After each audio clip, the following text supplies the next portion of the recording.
अन्न चावून खावं, तर हे तर खूपच बेसिक गोष्ट आहे.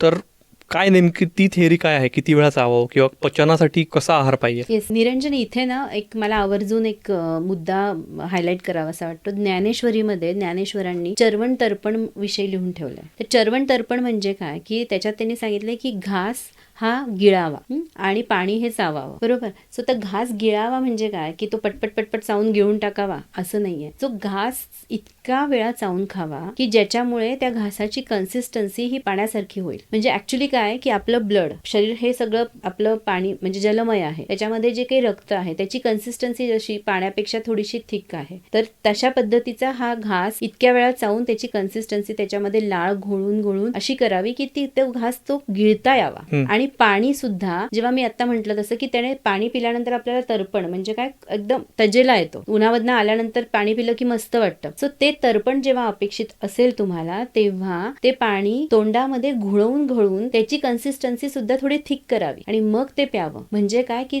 त्या पाण्याने जे काही आपल्याला तृष्णा आपली भागवली जाते त्याने खऱ्या अर्थाने तर्पण होतं. सो तेवढंच या पद्धतीचं इथे अपेक्षित आहे की घास हा व्यवस्थित चावून खावा. 32 वेळा म्हणण्यापेक्षा सुद्धा तो अशा पद्धतीने खावा की त्यात तो गिळला जावा. आणि हे करणारा एक आपण म्हणू एक वर्ग आहे, संप्रदाय आहे की जे लोक ही गोष्ट पूर्ण फॉलो करतात. वा, थोडक्यात हा माइंडफुल इटिंगचाच एक प्रकार आहे असं म्हणू शकतो. अगदी अगदी.